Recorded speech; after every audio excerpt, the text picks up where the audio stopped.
Okay, the other day, I began working on installing the UltraHDMI board in my N64. It's basically this expansion board, that expansion board, and basically you cut a hole in the back of your N64 and there's a little HDMI port that you can then use on the back of the N64. But you have to connect this orange flex cable to the N64 motherboard. So I have two videos, and in this video you see me cutting a hole in the back of the N64, which actually if you watch Pacific 414 stream from like 2 days ago, you'll actually see me using the rotary tool with the sound muted, and then you'll see me using this chiseling tool, and then you'll see me putting the board in. But yeah, like I'm doing like this like fine like carving. I'm carving the back of the N64. But in this case I'll provide a link, and the link actually starts like yeah, you know, it shows me talking about it briefly like I'm doing now. Then it shows me taking apart the Nintendo, and then it shows me doing some cleanup work, and then it shows me reading instructions and putting flux down and preparing the operating area, and then it shows me using the chisel tip on the soldering iron to basically make it so that the bottom of that ribbon cable is sitting on top of the soldering lead that holds that microchip in place. So we put the ribbon cable down and we drag the chisel tip over the top so that the soldering lead will melt between the bottom of that cable and the side of that chip. And this is what allows us to tap into the pure unadulterated RGB video signals coming out of that chip. And from there we can redirect it to that HDMI port.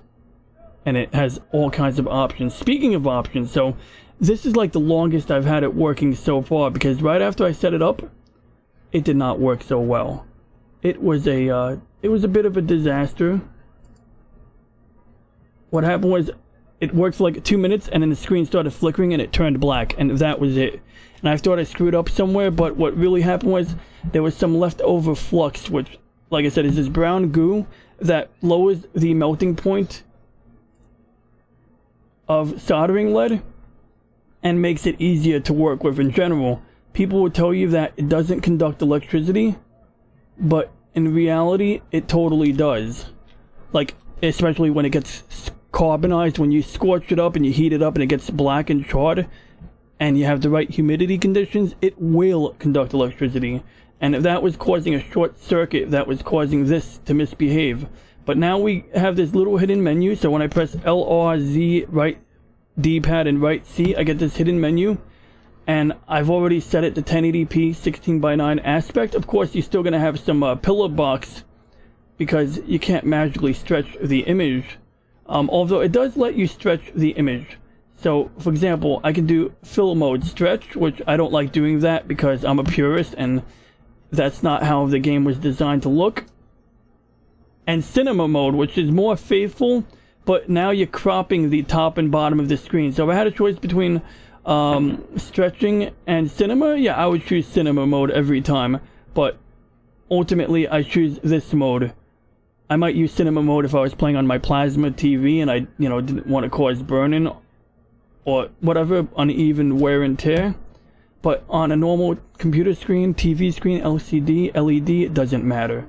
But beyond that, you know, you got controls, Overscan, because by default you have a black border, so we fill in the gap.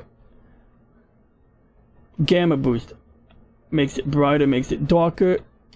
We leave this one alone because it's fine. Scanlines, that's a whole other topic. If you Google the word Sonic waterfalls and scanlines, Sonic waterfalls scanlines, and you'll see examples of a waterfall in Sonic and how it looks better when you have scan lines. And in high def, when you don't have scan lines on a modern on a CRT TV, you have scan lines. On a modern TV, you don't have scan lines. And back in the day, they would use the scan lines to, like, they would exploit them to, you know, make it look like there were more colors, to make details, you know, look more abundant. But some people are, you know, pixel perfect image perfectionists like me, but despite that, I can totally acknowledge times where having the scan lines it looks better. You know, it depends. You know, like just having scan lines for the sake of scan lines means nothing.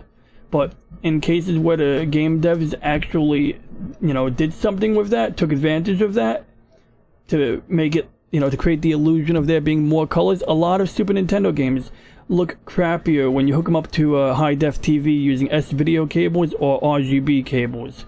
Which you could do that on a Super Nintendo. You don't need to modify it to have the RGB output. On an N64, you have to perform this modification in order to, you know, get an RGB output coming out of it. But beyond that, we can, you know, of course, change other settings. Some of them don't do much. Some of them simulate the effects of using an older TV. These settings we don't want to change because I want there to be a hotkey, because that's how I open this menu. In-game reset will literally let you reset the game without getting off your butt. That's kind of cool, especially if you're using an EverDrive.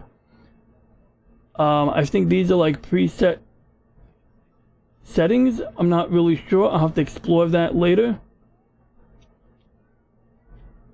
I'm not going to change this, but if you wanted to, you know, you can do a 480p 4:3 aspect image. If you were in Japan or Europe, you could use 50 Hertz. I think this looks fine, so we'll leave it alone. And yeah, that's basically what it does. And then we got like a self-diagnostic. And that's interesting how it started glitching on me when I opened up the self-diagnostic. I wonder if that might be what it's supposed to do.